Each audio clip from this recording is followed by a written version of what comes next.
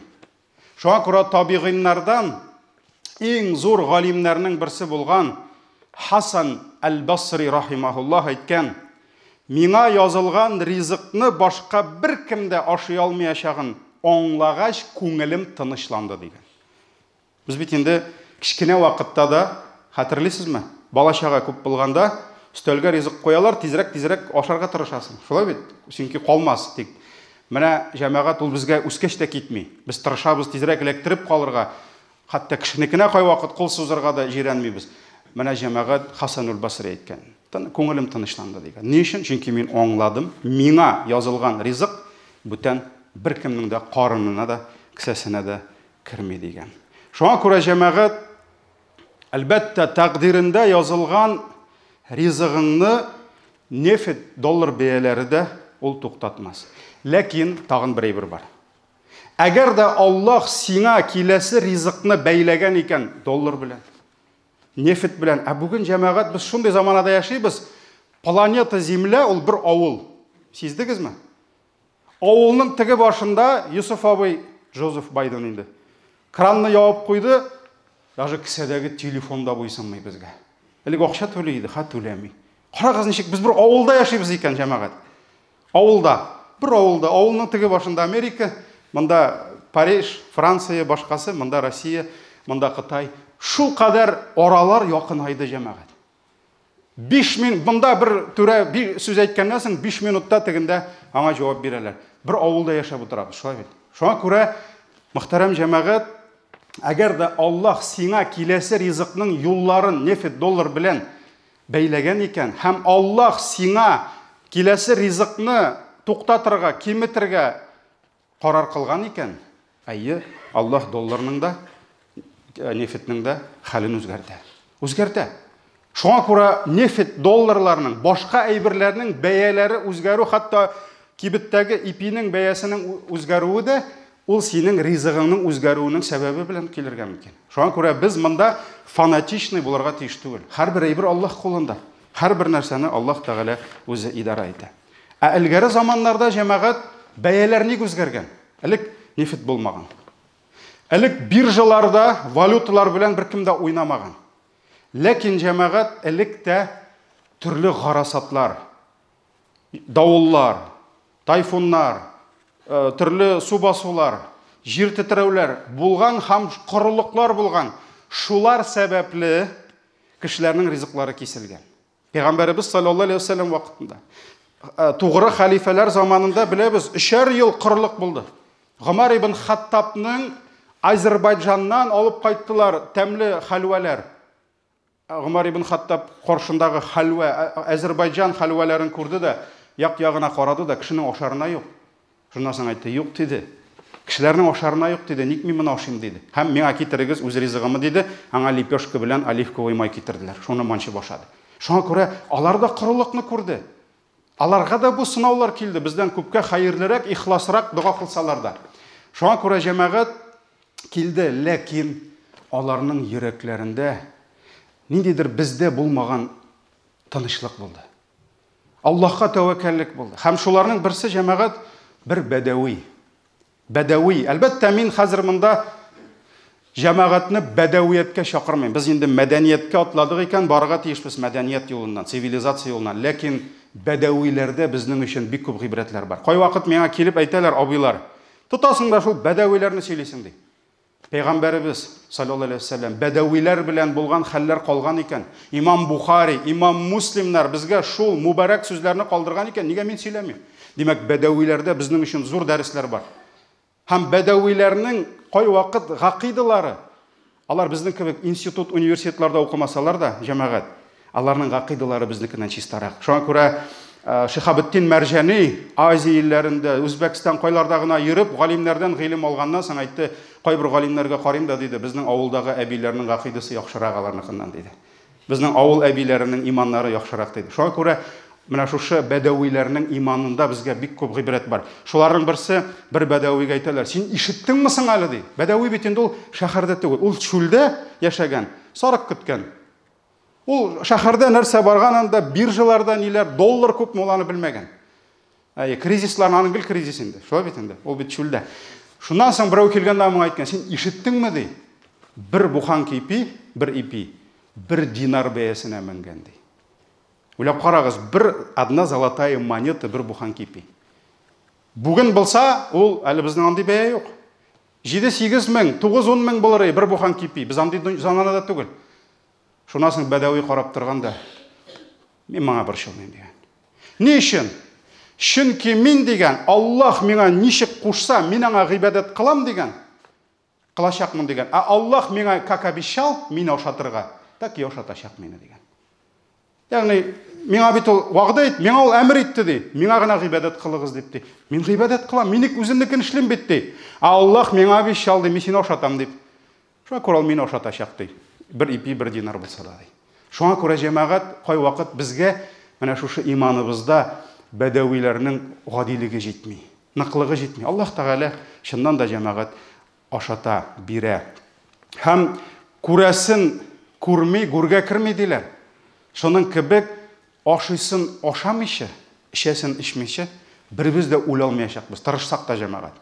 Шуңа күрә битерәбез ашыйсын ашап, безгә язылганны. Эчәсен ичеп битерәбез, аннан үлем фәрештәсе килеп безне алып китәчәк. Һәм җәмәгать, менә бүген без шундый чорда, шундый заманада яшибез. Бүген безнең бәләбез ризык юклык. Безнең бәләбез мал юклык түгел, бүген бүтүнәй бер бар. Бигрәк тә без шундый илдә яшибез. Без менә бу җирдә аяк белән таптап йөргән җирдә байлык безнең, Риза Фахриддин әйткән. Безнең илдә дигән хәерче бер буында байга әйләнә ала дигән. Риза Фахриддин 100 ел элек әйткән. Әгәр дә чит илләрдә аның хәерчелектән торган әтисе күпмедер, инде әзрәк торган, аның әтисе тагын күбрәк торган, әллә ничә буын алар бай булсалар ди.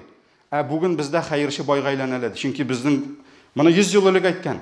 Хәзерге әйберләрне әле белмичә технология Риза Фахриддин, biz бүген хәерче байга әйләнә ала дигән. Һәм шуннан да шулай җәмәгать.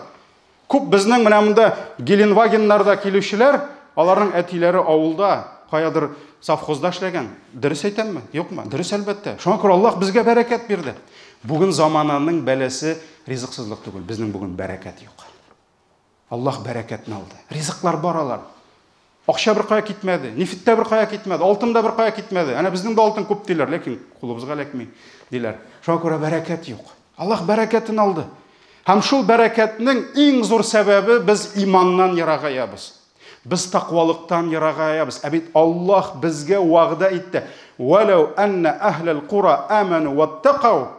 Agar da avul şəhərlərdə yaşaучылар миңа иман китерсәләр һәм тaqва булсалар, ике генә шарт куйды. Если они уверуют и будут богобоязненны, ягъни Аллаһның әмерләрен үтәп тыйганнардан тыелсалар, ла фатахна алейхим баракатин минас самаи вал ард. Biz аларга ди күктән, җирдән бәрәкәт капкаларын ашар идек ди. Ишек дими, капкаларын ашар идек ди. Зур итеп ашар идек ди. Һич шиксез ашар идек ди.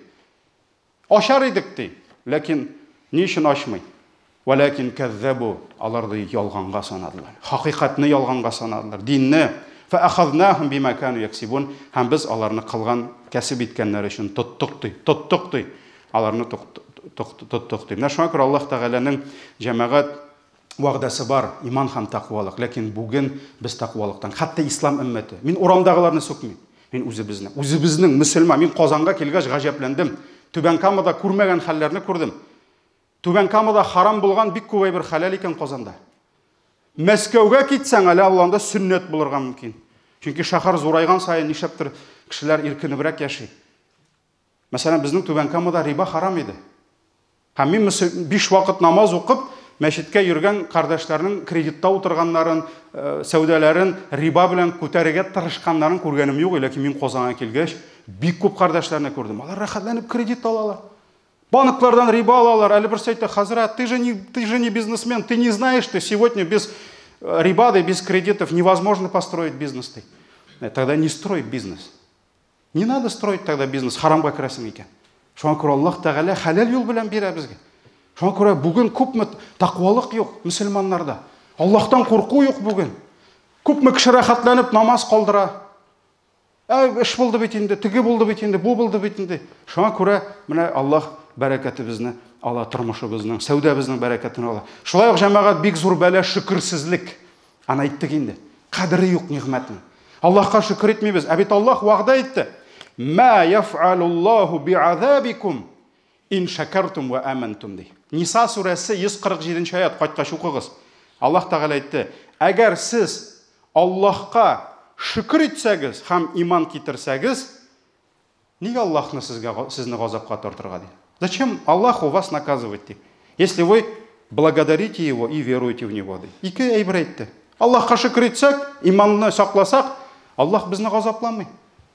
Ул безне андый авырлыкларга кертмәс. Шуңа күрә Аллаһ Тәгалә моны Ниса 140: "Ва ла ин шакартум ла азиданнакум." Хутба сайын әйтәбез. Икенче бер аят Аллаһ нәрсә диде? Әгәр миңа шөкер итсәгез, мин сезгә арттырып бирермен диде. Шуңа күрә җәмәгать Аллаһ Субханаһу ва Хак Тәгалә ар-Раззак, разык кына түгел. Раззак дигән сүз ризыкландыручы гына түгел, һәр даим, һәр мизгел ризыкландырып торучы. Шуңа күрә әйдәгез күңелебез белән Аллаһка юнәлик әле. Ризыкны Юсуф Байденнан көтмик әле. Ул гына мәрхәмәтле булсын инде, тагын теге краннарын ачсын инде, ниләрен, эмбарголарын, санкцияларын бездән алсын инде дип аннан өмет итмик, Аллаһтан өмет итик, җәмәгать. Һәм сезгә зур шатлыгым бар. Аллаһ Тәгалә безгә бик зур антикризисный программа белән безгә кунак җибәрә. Изге Рамазан ае. Антикризисный менеджер дип әйтикме, управляющий дип әйтикме. Аллаһ Тәгаләнең шушы аенда Пәйгамбәр саллаллаһу алейһи ва саллям, карагыз, сахабаларны җыеп Шагбанның соңгы төнендә, иртәгә Рамазан, нәрсә дип әйтте? Атакум Рамадан шахрун мубаракун фихтилә. Килде сезгә Рамазан, иң беренче нәрсә диде? Бу бәрәкәт ае диде. Бәрәкәтне кайтара торган ай. Бәрәкәт ризыкта, бәрәкәт гамәлдә, бәрәкәт синең дугаларыңда, башка айларда синең дугаңның бәрәкәте булмаса, бу айда була. Бәрәкәт синең тормышыңда, гаиләңдә. Ләкин җәмәгать, бу кунак бөтенегезгә килеп ялынып йөрмәячәк. Әйдә инде, кил инде, менә минем бәрәкәтләремне ал инде дип. Кем йокламый, кем тырыша, кем бу кунакны каршы ала, кем бу кунак килгәч хезмәт итә, тырыша, андый вакытта аның бәрәкәте булачак. Менә җәмәгать, мин ишетәм дусларым арасыннан, үзем сәүдә белән шөгыльләнмәсәм дә, менә бу кризис, пандемиялар килгәч, бизнес-тренерлар, бизнес-команда коучерлар, ниндидер семинарлар үткәрәләр, антикризисный семинарлар үтә, әзерләнәләр. Кая барга? Бу дөрес, мин моның берсен дә дөрес түгел дип әйтмим. Менә Рамазан килә. Ничә программа әзерләдегез? Сәүдәгәрләр, башкалар. Ничә программа әзерләдегез? Мин хәзер шушы бәрәкәт аенда ничек бәрәкәт җыеп калам? Ничә бит Коръән укырга әзерләндегез? Язып куйдыгызмы бер җиргә? Сәгать ничәдән ничәгә кадәр укыячаксыз Коръән? Ничә туганыгызның хәлен белергә Рамазанда әзерләндегезме? Ничә изгелек кылырга, күпме закат чыгарырга сарап куйдыгызмы? Ничә ифтар кылдырачаксыз, санадыгызмы? Кая антикризисный программагыз бәрәкәт аенда? Менә бу айда җәмәгать Аллаһ Тәгаләнең рәхмәтен алырга кирәк. Пәйгамбәр саллаллаһу алейһи ва саллям нәрсә диде? Кем бу айның бәрәкәтен, кем бу айның хәерлелегеннән мәхрүм кала, ул мәхрүм кеше диде. Ягъни аңа Байденның санкциялары түгел, Аллаһның санкциялары төшәчәк. Әгәр дә кеше Рамазанда йоклап шушы айның изгелеген, хәерлелеген алмаса. Шуңа күрә Раббим безгә Рамазанны ирештерсен һәм Раббим безгә Рамазанның бәрәкәтен алырга насиб итсен. Баракаллаху лана ва лакум фил Куръанил азим ва нафa'na bil ayati ва зикрил хаким. Иннаху хувал гафурур рахим.